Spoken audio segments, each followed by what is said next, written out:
Hi guys, இங்கேருந்து தமிழ் தலைவாஸ் வந்து இங்கேருந்து பவுன்ஸ் பேக் பண்ணி பிளே ஆஃப் போக முடியுமா? அடுத்து வர்றதில் கொஞ்சம் டஃப்பான மேட்சஸ் தான் வருது தமிழ் தலைவாஸ்க்கு. பட் கண்டிப்பாக வந்து மேத்தமேட்டிக்கலி முடியும், தமிழ் தலைவாஸ் மனசு வச்சா முடியும். பட் நம்ம வந்து ரொம்ப மோசமாக இல்லை இப்போதைக்கு. வந்து அவுட் ஆஃப் த டோர்னமெண்ட்னா ஒரு டீம் சொல்லிடலாம், அது வந்து தெலுங்கு தான். ஏன்னா அவங்க டீமில் யாருமே பர்ஃபார்ம் பண்ணுற, டிஃபென்ஸு வீக்கு, ரைடிங்லேயும் வீக்கு.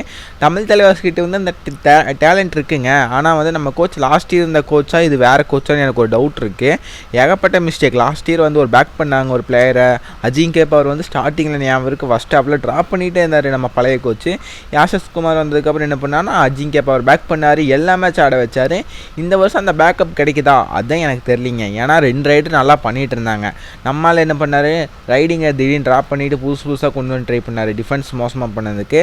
அதே மாதிரி ஒரு ரைட் ரைடர் நித்தின்னு சொல்லிட்டு ஒருத்தர் நல்லா பண்ணார். அவர் நல்லா பண்ணல, அவர் ட்ராப் பண்ணிட்டு ஜித்தின் கொண்டு வந்தாங்க. அவர் நல்லா பண்ணி ஹிமான்சு நர்வால்னு ஒரு ரைடர் கொண்டு வந்தாங்க.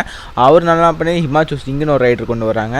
தேர்ட் ரைடர் இப்படியே மாற்றிட்டு இருக்காங்க. ஒரு பிளேயர் அதுவாக இடையில மாசான முத்து ட்ரை பண்ணாங்க, எல்லாத்தையும் ட்ரை பண்ணுறாங்க. ஒருத்தர் பேக் பண்ணுறீங்க, எங்களுக்கு ஒரு ரைட் ரைடர் தேர்ட் ரைடர் வேணும்னா நம்பி இறக்குனா ஒரு 4 மேட்ச் தொடர்ந்து சான்ஸ் கொடுங்க. இப்போ பார்த்தோம்னா மஞ்சித்துன்னு சொல்லிட்டு ஒரு ரைடர் டெல்லி வந்து பேக்கப் பண்ணிகிட்டே இருக்காங்க. அவர் வந்து மேட்ச்சுக்கு மேட்ச் இம்ப்ரூவ் ஆகி சூப்பராக பண்ணுறாரு. நவீன் எல்லாமே அவங்க ஜெயிச்சிட்டு இருக்காங்க.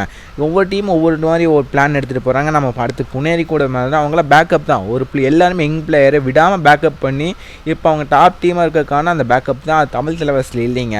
இல்லைன்னா அந்த நம்ம வந்து கடைசி பொசிஷனில் வந்து இப்போ கடைசிக்கு முன்னாடி இருக்கோம். தெலுங்குலேயும் பார்த்தோம்னா யாருமே இல்லை. தமிழ் தலைவாஸ் இந்த சீசன் நிறைய வந்து ஸ்ட்ராட்டஜிக்கல் ஏர்லேயே தோற்றுருக்காங்க.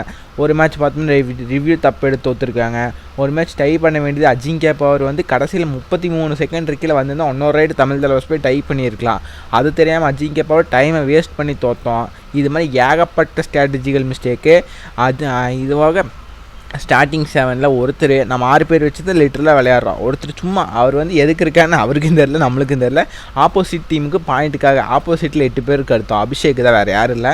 நம்ம 6 பேர் தான். அபிஷேக் வந்து ஆப்போசிட் டீமுக்காக விளையாடுவார். எப்போல்லாம் நம்ம ஒரு 2 பாயிண்ட் லீடில் இருக்கமோ அவசரப்பட்டு அந்த லீடை கொடுக்குறக்குனே வச்சுருக்கிறது தான் நம்ம அபிஷேக். அவர் அதோட வேலையை அவர் தான். அவரை வச்சு நம்ம பேக் பண்ணிகிட்டு இருக்கோம். ஆனால் வந்து நல்லா பண்ண பிளேயர்ஸை பேக் பண்ண மாட்டேங்கிறோம். ஒரு மேட்ச் எல்லாம் சூப்பராக பண்ணாருங்க. டியோடே எல்லாம் வந்து சூப்பராக 2 டேக்லாம் எடுத்து கொடுத்தாரு. ஒரு டிஃபெண்டர், ஈரான் டிஃபெண்டரு, அவர் பேக் பண்ண மாட்டேங்கிறோம். லீடர்ஷிப் குவாலிட்டியும் இருக்குது அவர்கிட்ட. அவர் கார்னர் ஆடுறதுங்க அடிக்கல, அவர் வந்து கவர் ஆடி இருக்காரு. ஈரானுக்கெல்லாம் அவர் கவர் தான் ஆடி இருக்காரு. அவர் பேக் பண்ண மாட்டேங்கிறோம். அபிஷேக் வந்து ஒரு நிதியுமே இல்லை. இப்போ நட்ராஜன் தமிழ்நாட்டு பாயிண்ட் தான். புனேயில் எப்படி பண்ணுறாரு, டேஷ் அவர்கிட்ட வெயிட் பாடி எதுவுமே இல்லை. ஆனால் டேஷ் எப்படி அடிக்கிறான்னு நீங்களே பார்த்துருப்பீங்க. அபிஷேக் வந்து அந்த ஃபாஸ்ட்டே இல்லைங்க. கார்னர் வந்தாச்சுன்னா போனஸ் போகிற அட் டைமில் டேஷ் அடிக்கணும், கோஆர்டினேட்டாக விளையாடணும். ரைட் கார்னர் ஏன்னா லெஃப்ட் கவர் வரணும், இல்லை லெஃப்ட்டில் ஏன்னா ரைட் கவர் வரணும். இது மாதிரி பேக் பண்ணி ஆடணும். இந்த பேக்கப்பே இல்லை. அபிஷேக் டேஷ் அடிக்கிறது இல்லை, டேக்கிள் இல்லை, டை ஹோல்டு இல்லை, எதுவுமே இல்லை. சும்மா ரோபோட் மாதிரி நிற்கிறாரு. அந்தளவுக்கு வேகம் இல்லை, அசால்ட்டாக வந்து தொட்டு போயிடுறாங்க. காலையில் டேஷ் அடிக்கிற போய் பாயிண்ட் கொடுக்குறாரு. ஒரு டேலண்ட்டே இல்லாமல் இவ்வளோ பேக் பண்ணுறீங்களே லாஸ்ட் இயர்லேருந்து. ஒரு நல்லா பண்ண பிளேயர் ஏன் பேக் பண்ண நினைக்கிறீங்க? அவரை தவிர மீதி 6 பேர்த்தையும் ட்ராப் பண்ணிட்டீங்க. அவரு சாயில் குலியா, அவங்க 2 பேர் தான் ட்ராப்பே ஆகலை. சாயில் குலியா நல்லா பண்ணியிருக்காரு. இப்போ அவர் ரீசெண்ட் டைமில் கேப்டனாக இருக்கார். ஆனால் அதே பேக்கப் ஏன் நான் இவர் ஒன்றுமே பண்ணாத அபிஷேக் கொடுக்குறீங்கன்னு எனக்கு புரியல. ஏன்னா வேறு கவரே இல்லையா, அதான் எனக்கு புரியல. அந்த ஈரான்காரர் நல்லா கவர் டிஃபெண்டர் ஆடி இருக்காரு. அவருக்கெல்லாம் ஒரு பேக்கப் கொடுத்து பார்க்கலாமே, அதுதான் என்னோட கேள்வியாக இருக்குது. பட் இங்கேருந்து தமிழ் தலைவாஸ் பவுன்ஸ் பேக் பண்ண முடியும். இந்த ஒரு சின்ன மிஸ்டேக் பண்ணிடணும். ஒரு 7 பேர் எடுக்கிறீங்கன்னா பேக்கப் பண்ணுங்க. சப்போஸ் வந்து அந்த டைமில் ரைடரெல்லாம் இருக்காங்க கோர்ட்டில், நம்மளுக்கு ஒரு டிஃபெண்டர் வேணும், அந்த டைம் சப்ஸ்டியூட் பண்ணுங்கள். அதே மாதிரி வந்து ரைடர்ஸ் தேவை டிஃபெண்டராக இருக்காங்க, அந்த டைமில் ஒரு யங் பிளேயர் கொண்டு வந்து பேக்கப் பண்ணுங்கள்.